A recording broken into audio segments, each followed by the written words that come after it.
بسم اللہ الرحمن الرحیم۔ السلام علیکم۔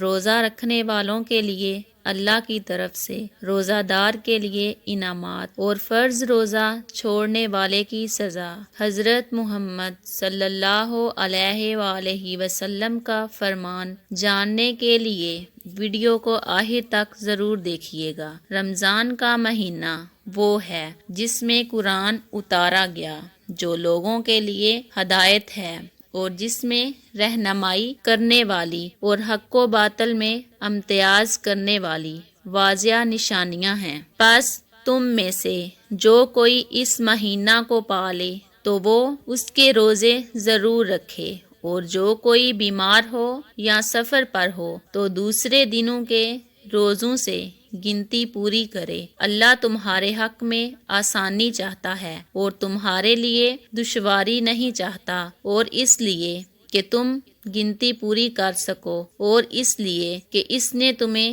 جو ہدایت فرمائی ہے اس پر اس کی بڑائی بیان کرو، اور اس لیے کہ تم شکر گزار بن جاؤ۔ حضرت ابو ہریرہ رضی اللہ عنہ سے روایت ہے کہ حضور نبی اکرم صلی اللہ علیہ وآلہ وسلم نے فرمایا، جب رمضان کا مہینہ آتا ہے تو آسمان کے دروازے کھول دیے جاتے ہیں، جہنم کے دروازے بند کر دیے جاتے ہیں، اور شیاطین کو زنجیروں سے جکڑ دیا جاتا ہے۔ حضرت ابو ہریرہ رضی اللہ عنہ سے روایت ہے کہ حضور نبی اکرم صلی اللہ علیہ وآلہ وسلم نے فرمایا، جب ماہ رمضان کی پہلی رات ہوتی ہے، شیطانوں اور سرکش جنوں کو بیڑیاں پہنا دی جاتی ہیں اور جہنم کے دروازے بند کر دیے جاتے ہیں، اور ان میں سے کوئی دروازہ کھولا نہیں جاتا، اور جنت کے دروازے کھول دیے جاتے ہیں، پس ان میں سے کوئی دروازہ بند نہیں کیا جاتا۔ ایک ندا دینے والا پکارتا ہے، اے طالب خیر آگے آ، اے شر کے متلاشی رک جا، اور اللہ تعالیٰ کئی لوگوں کو جہنم سے آزاد کر دیتا ہے۔ ماہ رمضان کی رات یوں ہی ہوتا رہتا ہے۔ اس حدیث کو امام ترمذی اور ابن ماجہ نے روایت کیا ہے۔ حضرت ابو ہریرہ رضی اللہ عنہ بیان کرتے ہیں کہ رسول اللہ صلی اللہ علیہ وآلہ وسلم نے فرمایا، 5 نمازیں اور ایک جمعہ سے لے کر دوسرا جمعہ پڑھنا، اور ایک رمضان سے دوسرے رمضان کے روزے رکھنا، ان کے درمیان واقع ہونے والے گناہوں کے لیے کفارہ بن جاتے ہیں جب تک کہ انسان گناہ کبیرہ نہ کرے۔ حضرت جابر بن عبداللہ رضی اللہ عنہ بیان کرتے ہیں کہ رسول اللہ صلی اللہ علیہ وآلہ وسلم نے فرمایا، میری امت کو ماہ رمضان میں 5 تحفے ملے ہیں جو اس سے پہلے کسی نبی کو نہیں ملے۔ پہلا یہ ہے کہ جب رمضان کی پہلی رات ہوتی ہے تو اللہ تعالیٰ ان کی طرف نظر التفات فرماتا ہے، اور جس پر اس کی نظر رحمت پڑ جائے اسے کبھی عذاب نہیں دے گا۔ دوسرا یہ ہے کہ شام کے وقت ان کے منہ کی بو اللہ تعالیٰ کو کستوری کی خوشبو سے بھی زیادہ اچھی لگتی ہے۔ تیسرا یہ ہے کہ فرشتے ہر دن اور ہر رات ان کے لیے بخشش کی دعا کرتے رہتے ہیں۔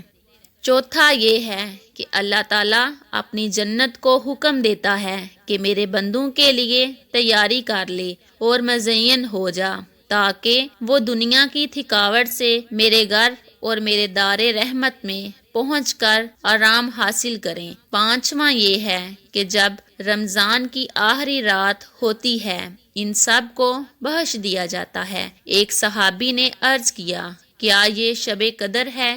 آپ نے فرمایا، نہیں، کیا تم جانتے نہیں ہو کہ جب مزدور اپنے کام سے فارغ ہو جاتے ہیں تو انہیں پوری مزدوری دی جاتی ہے۔ اس حدیث کو امام بہقی نے روایت کیا ہے۔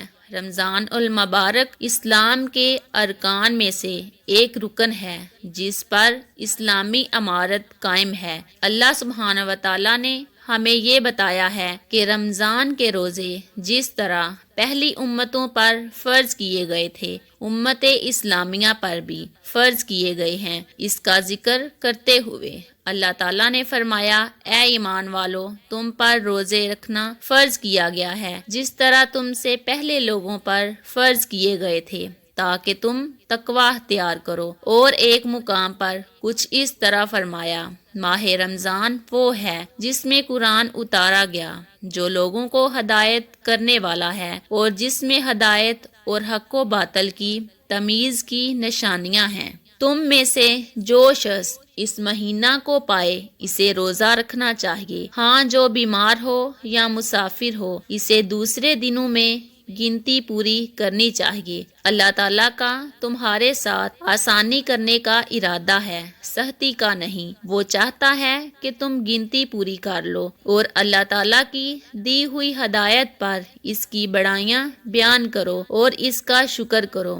امام ذہبی رحمت اللہ علیہ اپنی کتاب الکبائر میں کہتے ہیں، مومنوں کے ہاں یہ بات مقرر شدہ ہے کہ جس نے بھی بغیر شرعی عذر اور مرض کے رمضان المبارک کا ایک بھی روزہ ترک کیا تو وہ زانی اور شرابی سے بھی زیادہ برا اور شریر ہے، بلکہ اس کے اسلام میں بھی شک کیا جاتا ہے اور اسے زندیق اور گمراہ شمار کرتے ہیں۔ روزہ ترک کرنے والے کی سزا اور وعید کے بارے میں صحیح حدیث میں ہے کہ ابو امامہ باہلی رضی اللہ عنہ بیان کرتے ہیں کہ میں نے رسول اکرم صلی اللہ علیہ وسلم کو یہ فرماتے ہوئے سنا، میں سویا ہوا تھا کہ میرے پاس دو شخص آئے اور میرے بازو پکڑ کر مجھے سخت اور دشوار گزار پہاڑ کے پاس لائے اور کہنے لگے، اس پر چڑھیے۔ میں نے انہیں کہا کہ مجھ میں اس پر چڑھنے کی طاقت نہیں۔ وہ دونوں کہنے لگے، ہم آپ کے لیے اسے آسان کر دیں گے۔ تو میں اس پہاڑ پر چڑھ گیا۔ جب اوپر پہنچا تو وہاں شدید قسم کی آوازیں آ رہی تھی۔ میں نے کہا، یہ آوازیں کیسی ہیں؟ وہ کہنے لگے، یہ جہنمیوں کی آہ بکا ہے۔ پھر وہ مجھے آگے لے گئے جہاں پر کچھ لوگ کونچوں کے بل لٹک رہے تھے اور ان کی باچھیں کٹی ہوئی تھیں اور ان کی باچھوں سے خون بہہ رہا تھا۔ میں نے کہا، یہ لوگ کون ہیں؟ وہ کہنے لگے، یہ وہ لوگ ہیں جو افطاری سے قبل ہی اپنے روزے افطار کر لیا کرتے تھے۔ بغیر شرعی عذر کے روزہ نہ رکھنا یا رکھ کر توڑ دینا بہت بڑا گناہ ہے۔ اس کی قضا بہر صورت واجب ہے۔ بلا وجہ روزہ رکھ کر توڑنا اتنا بڑا گناہ ہے کہ بطور کفارہ ایک روزہ کے بدلے میں مسلسل 2 ماہ یعنی 60 دن کے روزے رکھنا ضروری ہے، جیسا کہ حدیث نبوی میں مذکور ہے۔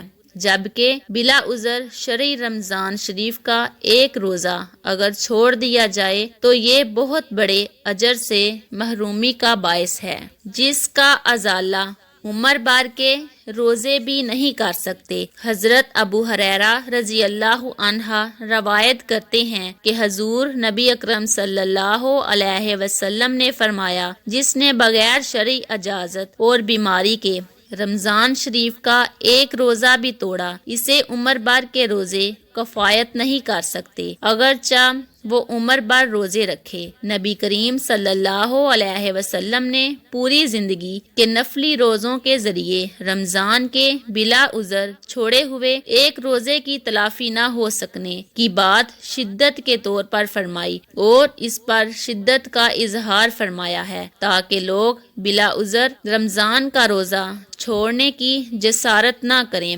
علامہ علی القاری حنفی نے آگے چل کر فرمایا، ابن الملک نے کہا، اس پر فقہا کا اجماع ہے کہ رمضان کے بلا عذر و مرض چھوڑے ہوئے ایک روزے کی صرف ایک دن کی قضا ہے۔ اللہ پاک ہمیں دین کی مکمل سمجھ نصیب فرمائے، ہمیں نیک عمل کرنے کی توفیق عطا فرمائے اور ہمیں نیکوکاروں میں شامل کرے اور آنے والے رمضان کو ہمارے لیے باعث رحمت اور برکت والا بنائے، آمین۔ اگر آپ کو ہماری آج کی ویڈیو پسند آئی ہے تو ہمارے چینل اسلامی معلومات کو ضرور سبسکرائب کریں۔ شکریہ۔